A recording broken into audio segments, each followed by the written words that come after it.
A 25-year-old built a billion-dollar illusion, a modern-day Theranos for the digital age. With charisma, buzzwords, and an unshakable smile, this young founder convinced investors, journalists, and even seasoned entrepreneurs that they had created the future of artificial intelligence. The startup promised to automate entire industries, marketing, finance, even medicine, with a revolutionary AI engine. Investors called it the next big thing. Media outlets called the founder the next Elon Musk. But behind the hype, there was one small problem. None of it was real. It all began when this college dropout, barely out of their dorm room, launched a sleek website filled with futuristic designs, testimonials, and partnership logos from Fortune 500 companies. They promised an AI tool that could outthink humans, capable of analyzing emotions, writing ad campaigns, and making business decisions with near-perfect accuracy. The vision was intoxicating. Silicon Valley loves a savior, and this founder played the role perfectly. Black turtlenecks, cryptic quotes about human-AI harmony, and late-night tweets about ethical disruption. Every detail felt curated to inspire faith.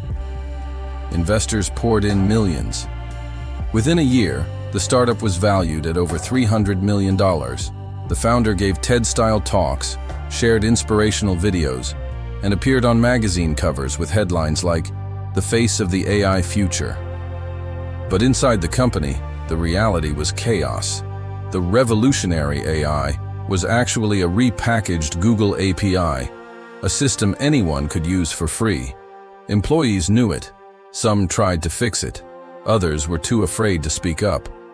Anyone who asked questions was labeled negative or not visionary enough. Still, the illusion grew. Marketing videos showed fake dashboards and AI models that predicted trends in real time, animations created in After Effects, not real code. Demos given to investors were pre-recorded simulations carefully designed to seem interactive. The founder knew exactly how to manipulate the audience.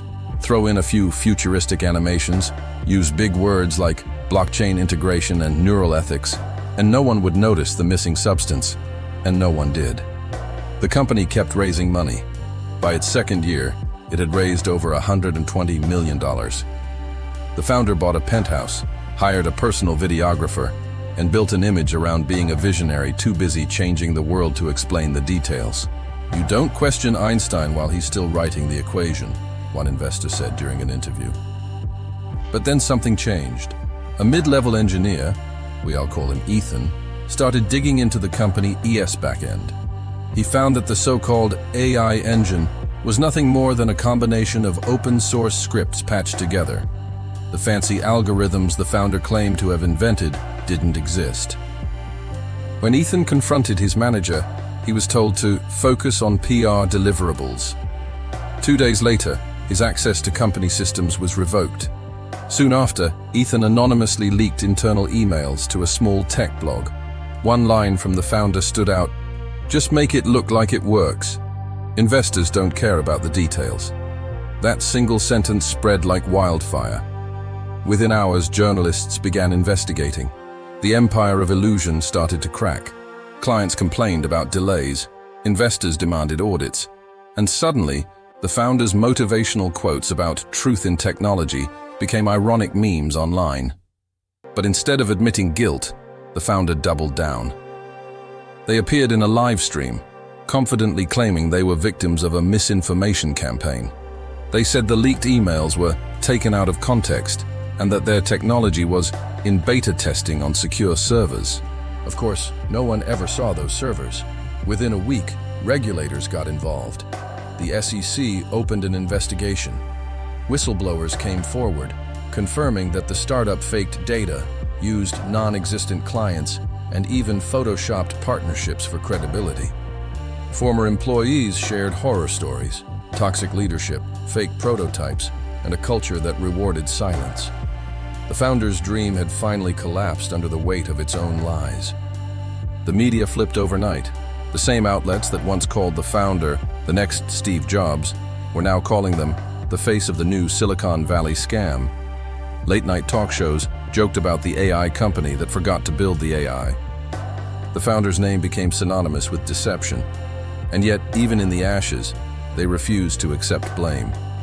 In one final interview, the founder said, "Every great innovation starts as a misunderstood idea." They claimed they were simply ahead of their time, that the world wasn't ready for their vision. It is the same line we heard from countless fraudsters before. They didn't believe in me. But the truth is simpler. They didn't have anything real to believe in. So why do we fall for it every time? Why do investors, journalists, and the public keep getting fooled by the same story in a different outfit? The answer is uncomfortable. People don't invest in technology. They invest in belief. We want to believe that someone out there is building the future, that one genius mind will fix the world's problems with code, courage, and charisma. And scammers know it. They sell hope disguised as innovation. From Theranos to FTX, from WeWork to this new AI revolution, the story never changes. A charming visionary appears, promising to reshape reality, and we all rush to be part of it. We ignore the red flags because it feels good to believe. And when the truth finally emerges, we call it a tragedy, even though it's really just a pattern. Every generation has its Theranos, and every time it starts the same way, with a dream too perfect to question. But vision without verification isn't brilliance. It's manipulation. The real innovators build quietly. They test, they fail, they rebuild. The frauds? They market illusions and call it destiny. Months after the collapse, the founder posted a cryptic message online. "You can't cancel vision."